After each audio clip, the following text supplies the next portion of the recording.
So I am a commissioner on the National Mental Health Commission, an organisational psychologist, and I identify as a carer of someone with a mental illness. My husband lives with depression and probably will for the rest of his life. Ironically, my passion for mental health began well before John's diagnosis, but it's actually that knowledge that I think's helped me get through the journey. But also have learnt along my journey to pick up some key philosophies and use those to inform the work that I do. And I start going back to the days of Justinian, who said that the well-being of the people needs to be the highest law. And I think if we set that as our test for anything that we do, it's a great barometer by which to measure the work that we do in communities. It doesn't matter what profession or industry we're in. And then at the National Mental Health Commission, we have a Contributing Lives, Flourishing, Thriving Communities framework that we test everything on, all our work. Can people reconnect with friends and family? Can they participate in the community in a meaningful way? Do they feel safe particularly from suicide?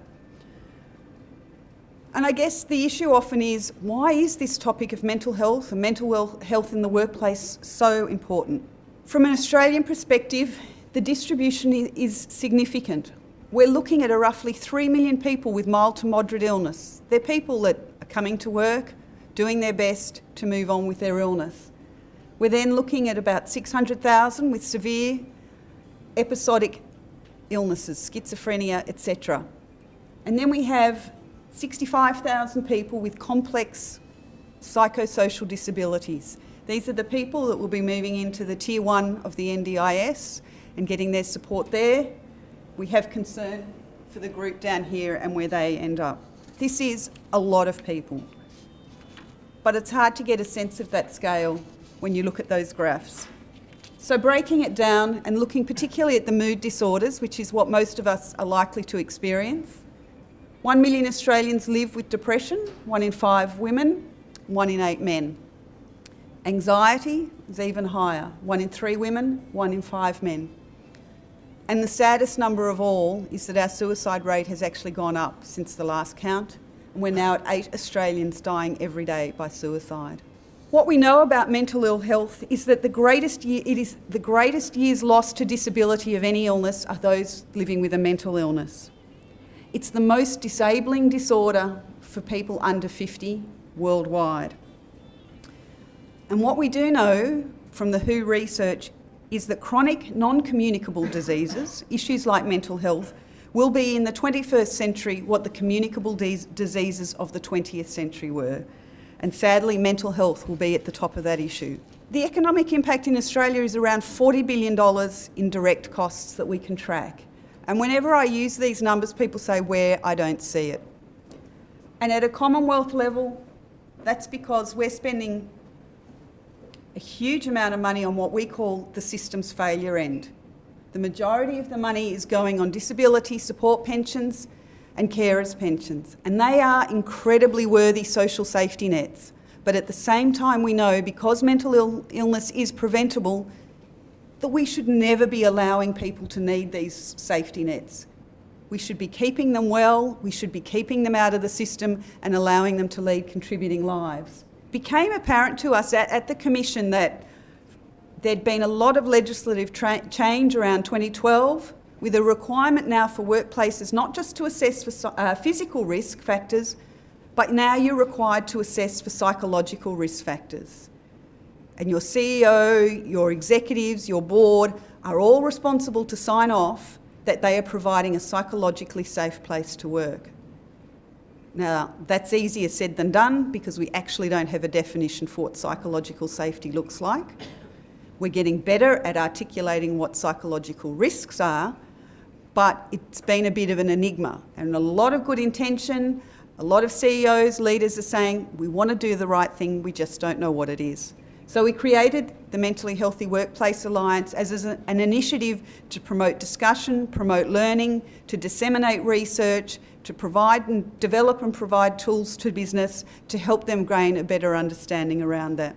We did a significant literature review, and this is some of the stuff that I want to talk to you about. Where are the opportunities? And I was saying to Cameron earlier, I go into organisations and they say, oh, we're fine. Either we don't have any issues in our organisation, and I cannot play poker for the life of me, so I just look at them with this incredible look of disdain and say, that's more a reflection on you than your organisation, because the law of numbers says that you have to have someone within your workplace. But equally, then they'll say, oh, it's all right, we've got yoga and fruit bowls. And my hashtag now is, this is more than yoga and fruit bowls.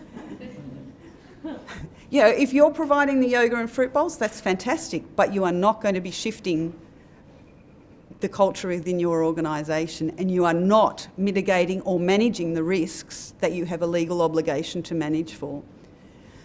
So we commissioned, through the University of New South Wales, a literature review to create a very high-level toolkit for organisations to look at where the opportunities for them might lie. And number one is smarter work design.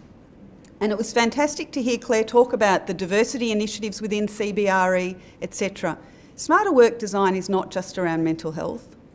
Smarter work design goes to the heart of working in the 21st century, where we are looking for flexibility. Flexibility is a process, but it's also a state of mind. And if we're going to create flexible workplaces, then we need to think about what that looks like. You can't create flexibility around one person. You need to think about flexibility for the team and how those changes for one will impact all the others.